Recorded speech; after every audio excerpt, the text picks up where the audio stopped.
Hi there, this is Jamilya from Growave, and in this episode of our Black Friday Cyber Monday video series, we are going to talk about how Black Friday Cyber Monday preps are varying around the world. Let's get started. So internationalization is hard, but actually it's not new topic, because the brands, they often always try to expand the market, and one of the way they often do is they go outside their borders.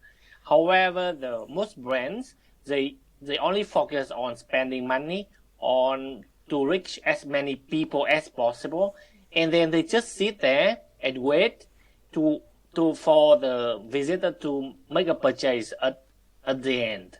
And I would say this is not a wrong strategy, but certainly it's not the most effective way. Consumer preferences, they do vary market to market, and they will differ extensively across different regions. So when brands want to go global, it's obvious that they will run into a lot of challenges. Some of them are very obvious, like there's going to be a language barrier, a cultural barrier, or at times there's going to be a requirement for product pay changes or pricing changes even. However, the single biggest disadvantage or the challenge that any brand that goes global has is with regards to shipping. So businesses definitely need to keep in mind that there is no one-size-fits-all approach in this case, and they need to tailor their strategies to meet specific targets of each of their target audiences. If you look at e-commerce overall, Black Friday and Cyber Monday only takes a portion of it, and it is quite overrated in some regions. You need to consider multiple dimensions such as language, culture, device usage, different shopping experience, and the intent of the message and the local context. From my experience, Central Asian and Eastern European countries don't benefit from it much. People always think that sales and discounts are not quite real. So again, as PayPal reports, depending on the country, for example, consumers in Australia, they do prefer buy now, pay later options, while consumers in Hong Kong, they prefer paying using digital wallets, and then in Japan, they do prefer more traditional digital methods like card payments and stuff like that. So you do need to keep that in mind when you're thinking about internationalization. So here's what we recommend our customers. Number one, track all your packages, regardless of whether they're international or domestic, across carriers in a single platform.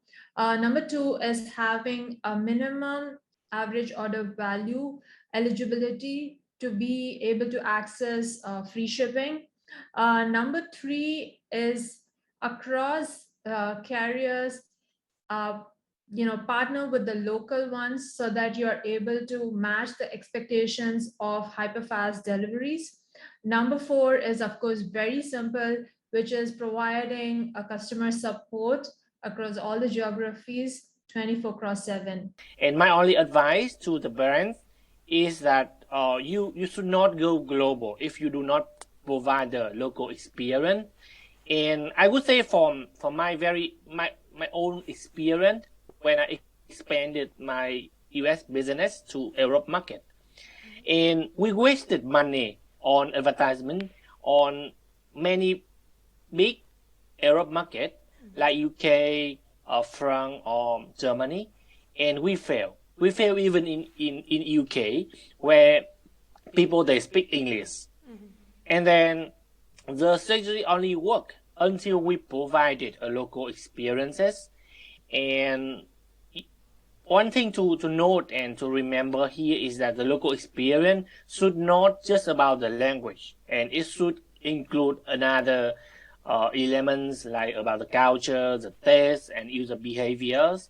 And we are so proud of one of the app we are providing in Fiapps, the app named Transcy. And now this is the number one localization app in the Shopify App Store with more than 20,000 active merchants.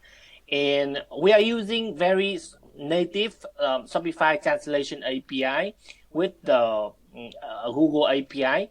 And this app is very powerful, and it can help the merchant to translate their store in just one click. And then the speed should be very fast with the very accurate translation quality, and then of course it will not affect to store performance. So yeah, I would say yeah, that's really a great choice for the merchants who are going globally.